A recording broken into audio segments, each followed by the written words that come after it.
Welcome to Maduro State of Mind. This is Dhiren Shah, and I have a special guest, Chris Zorich. We don't need to introduce, but Chris, welcome to Karma Cigar Bar and Maduro State of Mind podcast. Thank you very much, Dhiren. I'm very excited to be here as an avid cigar smoker, but also a resident of the area. I'm very excited having the chance to play for the Bears and University of Notre Dame. I made the trek from Chicago. Now I live in the area, so you're going to have me for a while. Welcome to Northwest Indiana and Karma Cigar Bar. Thank you very much. I'm very excited. Can you explain to me a little bit about Maduro State of Mind? So my favorite cigar wrapper is a Maduro. I like ripe tobacco. In Spanish, Maduro states what it means in English, it's ripe. Ripe tobacco, nice tobacco, and I also meditate, so state of mind is the other side of my personality. I like that. That's cool. Yeah. Well, I too am a huge Maduro fan. So I started smoking cigars, in the early 90s. I was drafted by the Bears in 1991. Thought I was really cool. I never smoked a cigar before, but I saw older guys doing it, all the veterans. So I was like, well, I'm going to start doing that. And I've been smoking ever since. That's awesome. Welcome to tobacco world, cigar world. This is a natural leaf. It's such a beautiful thing that so many hands are passing through when you get tobacco rolled from seed to a shelf. It's a journey, you know. I've had the fortune of going to Cuba. My wife and I went 5 or 6 years ago and literally had a chance to kind of see them rolled and visited a couple of cigar shops. And my wife is not a cigar smoker. She actually hates the smell of cigars. However, if it's a Cuban, like she could almost tell, right? So if it's a Cuban cigar, then she actually likes that smell. But if it's not, then she kicks me out of the house. If I'm not in my backyard smoking, then I'm here. It's the reason why I walked in a couple months ago. Yes. Chris, tell me a little bit about what cigar of a choice you have. What is a cigar that you like? I was fortunate enough to have kind of a Cuban hookup. As a professional athlete, you could afford anything at that point. So I was smoking some good ones. And then I retired. I went to law school, realized that I don't have that type of money anymore. But I was able to find another connection for about 7 years. Had a great Cuban connection. And my favorite was the Cohiba Siglo 6. I kind of like the larger ring gauge. And it was great. But unfortunately, that dried up. And so I switched from the Siglo 6 to the Padron Maduro 7000. Okay. And so that's my all-time favorite right now. Okay. So let me talk to you a little bit about, I've been to Nicaragua, I've been to Dominican.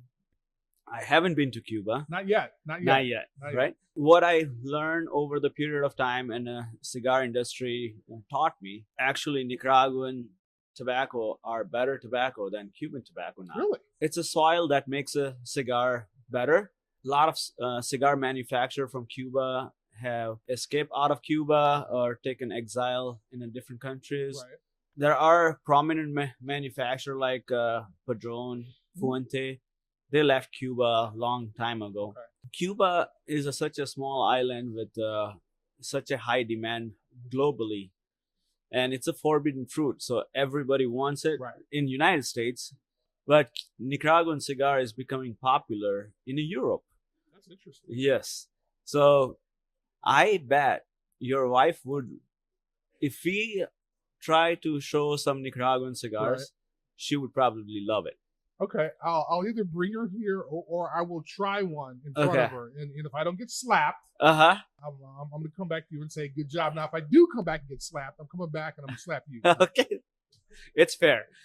So I know you and Han is coming on the show in a little bit, but Chris, tell me a little bit about what raffle items we're going to do on the events. And we haven't even talked about the event on December 7th. Can you please talk a little bit about it? Absolutely.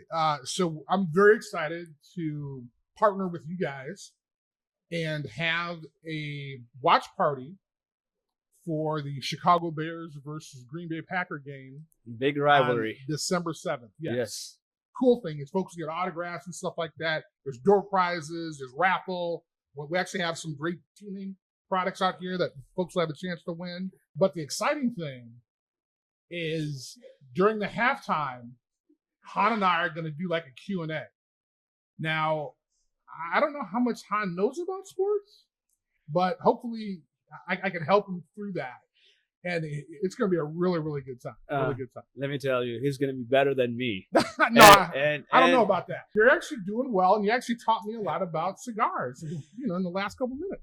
So before I let Han take over, but I want to thank our sponsors who helping us put event together with That's you. Awesome. Okay. Harris Law Firm, Maxwell Street Polish, Nuevo, Leon Tortilla, Jesse and Jamie Martinez, StructurePoint, and we really appreciate you guys coming forward, helping to put such a beautiful event at Karma. I really appreciate you for putting that event at Karma. Well, Dhiren, thank you very much. But it's really unique when your sponsors are also folks who are so ingrained in the Karma community. Yes. And I was talking to Han, and Han was telling me a little bit about when he approached some guys, they were talking about it, like instantly, like, hey, man, how do I get involved? I want to be part of it. And that just shows what you've created. I think over the last 10 years, I saw something on Facebook. I saw the photo. And yes. You talked about, I think it was 2015? Yes, we were under construction in 2015. We opened in January 2016. Okay. We're going to complete 10 years. It was end of January, so we're going to celebrate our 10th anniversary in February. That is awesome. But we have a few events that lined up now to January. Okay. We have a Placencia cigar event. We also have a Drew Estate cigar event on December 5th. Okay. We have January 21st, I believe. Well, actually, before January 21st, January 2nd, I think Han turns 23 or 24 or something like that. I don't know when he gets matured, but let me share something with you. And this is, I think this just speaks about kind of the community and what you've done here at Karma. The first time I came in, I've been driving past it a couple times, and I had a buddy with me. And we came in, and Chuck, who everybody knows, he's the first person I met when we walked in, and literally gave me a great tour. I'm not that type of guy who, as a celebrity, former celebrity, or whatever you want to say, I got treated, me and my buddy got treated like we were VIPs, right? And it was so interesting because he had no idea who I was, but we were treated like we owned the place, right? And later somebody said, hey, Chuck, that's Chris Zorich from the Bears. He was like, oh my God, man, I'm so sorry. I'm like, dude, that was great. But for 20 minutes, we were treated like he gave us a tour, showed us all these great cigars. It just kind of shows like what type of people, I don't know about him, but the type of folks that we have here in that community. I mean, if you walk into Karma, regardless of what your social status may be or what your job is, and you're treated like part of the family. Yes. And I think that's so special. And I just want to say that, and I know I've kind of said that to Chuck all the time, so I'm kind of embarrassed him, but the idea that you're willing to do that with every customer that walks through the door is just absolutely amazing. So shout out to Chuck. That's great dude, man. Great dude. That's a culture we have evolved with such a good team. Han, Chuck, and everybody works for Karma, right? And they both are such a wonderful human being that they are nurturing team the way we treat family, And talking about that event, first day you were here, I didn't know. I was the first one to get to know from one of our regular that, hey, this is Chris Zorich. Like I told you, the reason I will be not able to continue podcast is my sport illiterateness, No, you're doing good. We were all on the floor, me, Han, and Chuck, and other bartenders and associates. We all got to know 20, 30 minutes later that we have a celebrity in the house. we were so excited. We got to talk to you, take a pictures, and you are such a wonderful human being. I was even honored I had a chance to sign your wall back there too. Yes. So, and I was one of the first, so I'm excited about it. Yes, yes. We're gonna have a strong relationship over long period of time. We just completed 10 years. We're gonna have another 10 years and another 10 years. So I'm excited that I came in kind of, year 9.5 or 9 3/4 or something like that. Been coming a couple months and at least try to get in at least once a week. But my schedule going back and forth to South Bend gets kind of crazy. But I'm so glad to be a member here and really encourage folks who may not be members kind of come out. And one, I would say, ask for Chuck, not Han, but ask for Chuck because he's going to treat you like a king. So. Well, welcome to home. Thank you very much. I appreciate that. I'm glad you're making this as your home. We look forward to have many events like this. I will let Han to take over from this point onward, but it's really a pleasure to have you, brother. I'm excited to be here, man. Get to know you and becoming friends. So I'm excited. All right, thank you. All right, guys, welcome back to the Maduro State of Mind. I'm Han with Karma, and obviously you guys already met Chris Zorich already, from the former Notre Dame and Chicago Bear football player, right here at Karma Cigar Bar. Chris, before we get into it, you and Dhiren talked about December 7th. It's a Sunday. The Bears play the Packers. We got the watch party. Start at 11 o'clock. Doors open. We're gonna have raffle, gift cards, booze, cigars, raffles. It's gonna be a blast. That's right. I know Dhiren already did this earlier, but let me again thank our sponsors for this event. As you should. So, we have great sponsors. We have Jewel Harris Law Firm out of Crown Point. We have Nuevo Leon Tortillas out of Hammond. We got StructurePoint out of Crown Point. And we also have Teeling Irish Whiskey. They're donating a Irish Whiskey Notre Dame commemorative label on it. The Chris, we're going to wrap. Oh, yes, man. Thank you, Michelle. This is not a penalty. So Michelle, thank you. And actually, cheers, Chris. Here we go. Teeling Irish Whiskey. And then we also have Maxwell Street of Northwest Indiana. They're located on Central Avenue in Lake Station, Indiana. They're going to be providing some food for us. And actually, Chris, I think Jimmy is here. Uh-oh. And oh my gosh, cool. Look at this. Apparently, hey, thanks, bro. I appreciate that. I came at the right time. Thank you, Jimmy. So Jimmy's Maxwell Street Polish of Northwest Indiana. They're on 4700 Central Avenue in Lake Station. They're open 24/7. They got Polish, pork chop burgers, cheeseburgers, pizza, pasta, everything. I'm ready, man. I'm ready to take a bite of you. Let's do it. All right, man. Let's do it. Oh, yeah. Oh, my goodness. No, I got the only napkin. Sorry, bro. It's okay. Oh, that's what I do. But Chris, December 7th, it's going to be kick-ass. I'm chewing, by the way. Go ahead. Talk for a little it's going to be kick-ass.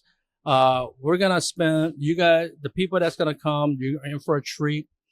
Chris is going to have some intimate time with you guys. He's going to sign autographs. If there's something you want him to sign, bring it. He'll sign it. Yep. He'll take pictures with you. And then, like he mentioned, at halftime, and I don't know much about sports. I know. So we're going to be in trouble. You want to see Han look like an idiot, you got to come by for that. So we're going to talk football. We're going to do questions and answers. Ask any questions you want to Chris, and he will take your questions for you. That's on Sunday, December 7th. Doors open at 11 o'clock. It's going to be a lot of fun, and it's free. And we'll have a chance to see the Bears beat the shit out of Green Bay. I hope so. You hope so? Come on, bro. What are you talking about? You hope so? Are you playing? Man? Are you playing? Not anymore, but we still got to cheer him on, man. Of course, I'm a huge Bears fan. Apparently not. Every Bears game, I wear the Bears jersey. That's bullshit. If we win. Well, come on, man. Chris, I wanted to ask you some football questions, but not too much because I want to leave. Sure? You don't know how to be a Bear fan. I mean, Green Bay is our biggest rival, and you're like, if we win. This guy. The hell, man? I can't be serious with this guy. But, Chris, I'm not going to ask you a lot of football questions because I want to leave that to our guest. That's going to be there on December 7th. All right, how about this? Before we get started, I got a question for you. You got it. How did you get into cigars? Oh, my gosh. It started a long time ago. And galaxy far, far away? Far, far away. I was 23 years old. Okay. Went out to a business dinner. 2 of our customers smoked cigars. They took me to the ambassador room in Chicago. Okay. I don't think it's there anymore. They asked me if I want to try a cigar. I never smoked cigarettes. I didn't smoke cigars. I tried it. I liked it. I've been smoking every day. Really? Since 23. I've been smoking to this day, nonstop. It was not a La Gloria Cubana. Here we go again. Okay. All right. You're gonna give me shit for my everyday cigar. I'm still gonna upgrade you. Bro, Give me time. You're a brutal man. Well, I can't afford you. You're big time. Yeah. Okay. Baby smokes. But what I was gonna say was that was a foray into the event on January 2nd. Oh my gosh. I don't think it's been advertised yet, but we're gonna try. Well, hold on. I got my notes, and my notes said specifically in bold, and it was highlighted. It was actually even bigger than my event, which I think is bullshit, but okay, whatever. It was like, hey, you have to mention my birthday on January 2nd. January 2nd. So I think we've actually talked about that more than we've talked about my event. Let's keep talking. Wow. I'm listening. this dude's ego is unbelievable. But no, well, speaking of January 2nd, we're going to go back to the 80s. 80s music, 80s movies on TV. For the food, we're going to eat Sloppy Joes, White Castles, and corn dogs all night long. It's free. Come on out. Let's celebrate. Are those your 3 favorite foods? Those are the easiest to eat. Oh, okay. Easiest to eat when you're drinking. Easiest to get out. And I promise this year I will last more than an hour. Right, Dhiren? I've heard that if y'all were here, I was not here last year, but I heard if y'all were here last year, you may have seen Han kind of hanging out in the corner somewhere doing his thing. I'll just leave it at that. Just doing his thing. It was at 7 o'clock. Jesus, 7 o'clock. Oh my God. No, you're terrible, bro. But January 2nd. Thank you, Chris, for bringing that up. I appreciate that. Well, I had to. It was in bold, and you told me to mention that first. Yeah. Before my event. Terrible. He's kidding. He's kidding. I will show you the notes. Because I've never done this before. I've never done an interview, never done a podcast before, even though I hosted one for 3 years. But I got this huge script. I was studying last night after you sent it to me at like 1 o'clock in the morning. By the way. Dhiren was nervous. He said, is Chris ready? Do not blame it on Dhiren. Dhiren wanted to know if you were ready. Do not blame it on Dhiren. It was all you. I know that. But like on the top of the page, it said, don't forget to mention January 2nd, my birthday. Bullshit. I'm fortunate enough to have a smoke, have a drink with Chris on numerous occasions. And some of the stories that Chris shares, it's real and it's true. And in some of the stories... Did you just name drop with me right here? Did you hear this guy, man? He just name dropped, like, but I'm here. He's like, you know, I've had a chance to smoke a couple cigars with Chris, and he shared some stories with me. Did he just name drop? You know I'm right here, right? That's what I do. Wow. This dude's brutal, man. But he's a lot of fun. He's got stories that some of you will probably say, wow, really? That really happened? Well, I just think it's cool. But, you know, during our Q&A, during halftime on December 7th, when the Bears play Green Bay and beat them. They will. There you go. See? It was a lot easier. During halftime, we're going to talk about kind of some things that maybe like the average person might not know. That kind of goes on locker room, kind of goes on being a professional athlete. So I think it'll be a lot of fun. It is. So, Chris, I wanted to ask you, are you superstitious?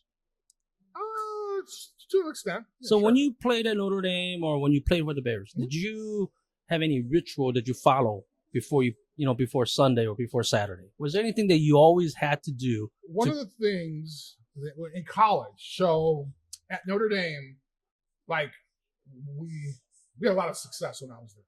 Won a national championship. The following year, we only lost one game.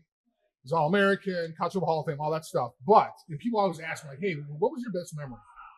Well, for me, it's part of that ritual. So the day of the game, so let's say if our game was at noon. So on Saturday, like around 8 o'clock, we would have a team mass in this little dorm chapel. And it was so cool because it was quiet, just the coaches and players. Mm-hmm. And it was a priest. And, just that kind of solemn, quiet environment. And you kind of looked around that room and you realize, like, like you're going to war with your brothers. And I'm not trying to compare war with playing football, but it's the mentality when you're 18, 19 years old that you have a chance to kind of go into battle with your brother.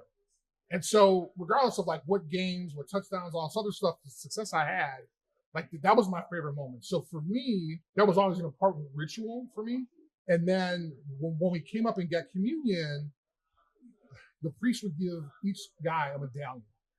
It was just a small medallion. Yeah. And that was every game. So I used to take that medallion and get a shoestring and tie around my neck. And I used to play with that every game. And then when I got to the Bears, we didn't have masks or anything, so I actually used to just take those medallions and put them around my neck and then go off. I mean, was there other players that did something similar, or? Not necessarily on the Bears. Yeah. But, I mean, we all kind of did it. And guys had, chains that they put on and stuff like that. But, I just always remember that. And that's something that if you're a walk-on or if you're an All-American, I mean, that's something that you experienced. And it was so special because it was just the guys on the team and the coaches. And I'll always remember that because it was something so special. Yeah. I listened to Lou Holt's podcast. Okay. You mentioned that to me one night. I watched it. I would never speak on behalf of Lou Holtz, but he had a lot of respect for you. Why is that? Now, back then. No.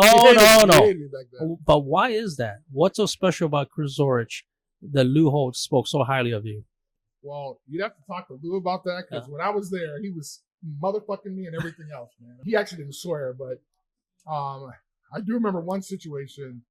We were going to play Michigan, and I never played yet. So I was a sophomore, had never played my freshman year, and he called me in his office like on Wednesday. The game was Saturday. And he's like, Chris, I just wanted to let you know that the center for Michigan, he's an All-American, and he's asking like who is this Zorich guy? Like, who's this short Zorich guy?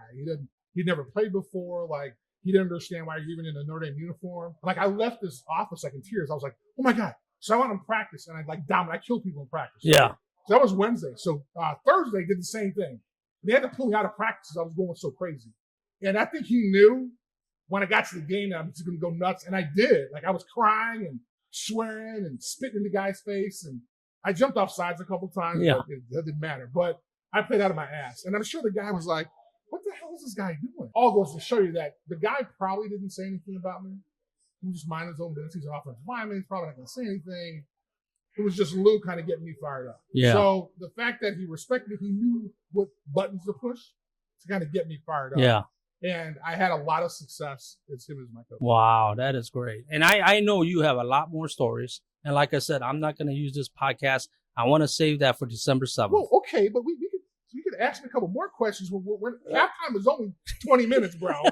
It's not like it's 3 hours. I mean, you can ask another question. I can't have a serious conversation with this guy. Oh my gosh! Where did you play high school football? I'm sure people want people. I'm thinking most that's people. The question No. Out of your whole sports experience, Chris, and where I'm getting at is, I want to know the story about when you got an offer from Notre Dame. Tell me what your response was. That's where I was going. That's where I was going because that story blew my mind. Okay. So that's where I was getting at. So this is a story we'll probably tell on December 7th. Anyway, it's kind of a cool story. But so you mentioned what high school I went to. I went to Chicago Vocational High School. For those of us who are in the Northwest Indiana area, when you're on the Skyway and you're going to Chicago, right after you pay that like $7, $8, $9, $10 toll or whatever, my high school is right on the left.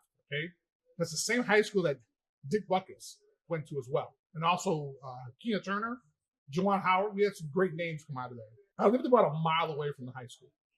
And my junior year, when a coach from the University of Notre Dame came up and he wanted to talk to me, see if I had some interest in Notre Dame. And he asked me, he said, son, how would you like to come to the University of Notre Dame? I said, sir, I would love to, but my mom doesn't like to fly. So for those of y'all who might not know where Notre Dame is compared to Chicago, it's 90 miles away. That's right. Like literally, you jump on the Skyway, and I don't even think you make a turn. You just keep going straight. And you're there in about an hour and a half, right? 90 miles away. But I didn't know that. I said, sir, I would love to, but my mom doesn't like to fly. And I was sure he said, wait a minute. I asked you, how would you like to go to Notre Dame? And it's 90 miles away. And what do you mean your mom doesn't like to fly? And I said, sir, there was no way my mom would fly to France to see me play. Oh, my gosh. Oh, man. And he was like, France? And I'm like, yeah, you guys got the hunchback guy in that church, right? Well, I mean, I tell people that story because from my area, like no one really went to college. It was a big deal if you went to high school, or excuse me, if you graduated from high school. When I tell people that story, it just talks about kind of the era I came from, right? Yeah. No one went to college. My mom didn't go to college. She graduated from high school. I mean, it was never a thing in the area that I grew up in because we were a very impoverished area. When I tell people that story, they're like, France? Like, everybody assumes like I played high school when I played football like when I was 6 years old. I didn't start playing until I was in high school, my sophomore year, actually. I came to football a little late and had no idea about the University of Notre Dame. So I'm glad that you asked me that. That's a great story. It's a true story. That's the thing. It's real. It's real. And my last question. That's okay. How come you're not coaching anywhere? You look like you teach young kids not about football, but about life. So why not coach? I was fortunate enough that I was an athletic director a couple places, and I enjoyed kind of the administration side of it. But I saw what my high school coach went through, John Pataki, at CVS, and my college coaches, Coach Holtz, the assistant coaches. Like, it's a crazy job. Yeah. Like, when you're on that level, like you're getting, during the season, you're maybe getting like 4 or 5 hours of sleep a night, if that. Like, coaches are sleeping in their offices. It's a hard job. Now, I say that, but for me, the way kids are today, like, I need 100% all the time. Yeah.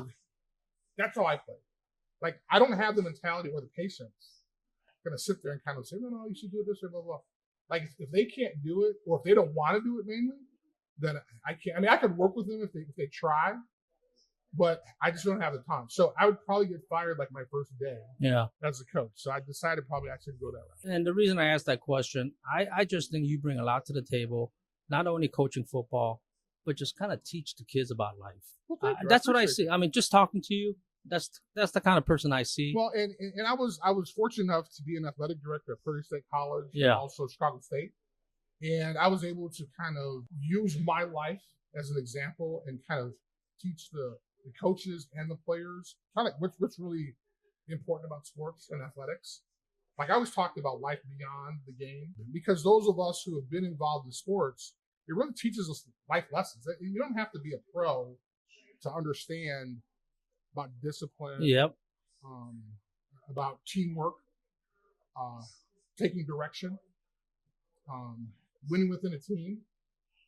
More importantly, kind of picking up someone who may not be able to give the same amount of, or may not have the same amount of talent, but is working hard. Like those are lessons that you learn in high school, playing high school athletics. And so, and I think those things are important. So yeah, I enjoy being an administrator. That's great. No, Chris, thank you for sharing. Absolutely. Thank you, Dhiren. I think we're almost time to end the show, but I do want to say thank Dhiren as the owner of Karma, who does a lot for the community. Get ready. Dhiren's going to be celebrating, Karma Cigar Bar is going to be celebrating 10 years at this location. It's going to be a big celebration. More information to come. We got cigar events for the rest of the year. We got Placencia in November, Drew Estate in December. We're going to have an LFD, La Flor de Dominicana component tasting in January. Whoa. What about December 7th? Cigar events. Bro. You got to listen to me. Man. Cigar events. Man, you're skipping over all the important stuff. Bro. And then we got the Bears Packers watch party with Chris Zorich on December 7th on Sunday. Awesome. Be there. And what's on January 2nd, Chris? I don't know. I think it might be Han's 27th birthday, maybe. And come hungry. We're going to have a lot of Sloppy Joes, corn dogs, and White Castles. Wait, that's on January 2nd. That's December 7th. December 7th, we got Maxwell Street for Northwest Indiana. We're going to have Italian beef and sausage and peppers. There you go. So come early. It's first come, first serve. Oh, okay. Also, mention the sponsors. Yep. Make them happy. And again, Nuevo Leon Tortillas. We got StructurePoint, Jewel Hills Law Firm. I already mentioned Maxwell Street, Northwest Indiana. And Teeling Irish Whiskey donated some couple bottles for the event on December 7th as well, Chris. That you're going to be raffling off, and Chris will be signing those for them as well. And what's really cool is that, so this is the second year relationship that Teeling is the official Irish whiskey sponsor of Notre Dame. Yep. And so I don't know if you can tell in these bottles up here, but they have like the Notre Dame logo and the insignia, and this is a really cool item that folks might have a chance to take a look at. On this side, it's an amazing. I think it's a 16-year whiskey that they produce. Single malt. Yes, but on this side is this amazing ticket that has like the green jersey, and so I was fortunate enough to be at the event where they unveiled this. Mm-hmm. And they had the guy from Ireland who made the juice, but then they also had the guy on staff of Notre Dame who kind of designed the label and the ticket. I mean, it's a really, really, really, really cool item to have. They're very rare. They only made 1,500 of them. So it's really, really cool. But folks who come, they'll have a chance, I think, purchase even the single malt regular bottle. They will be for sale, and I believe, Chris, you'll sign up for them, of course. Absolutely. I don't think they want my autograph. I don't know. After this, but you're a star in my eyes. And Chris, I know you talked about Chuck. Chuck's a great host. Our staff, I can't say enough about our staff.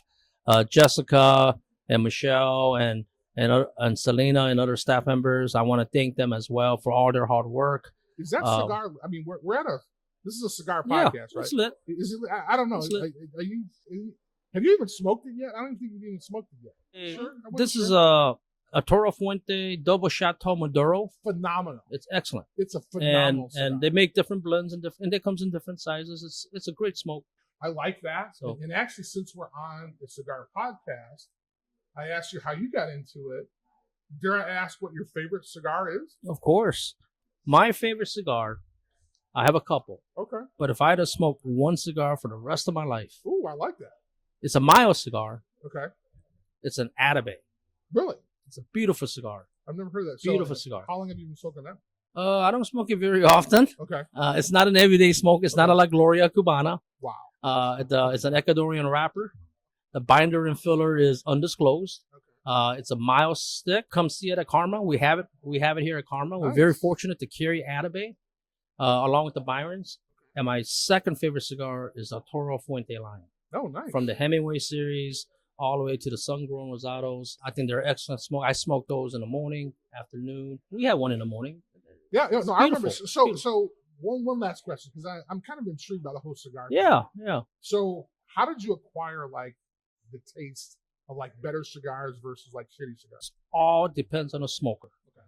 And the best way to do, you have to try different blends, and then you will develop your palate on what cigars fit your palate, and that's how you're going to select what's your favorite cigar.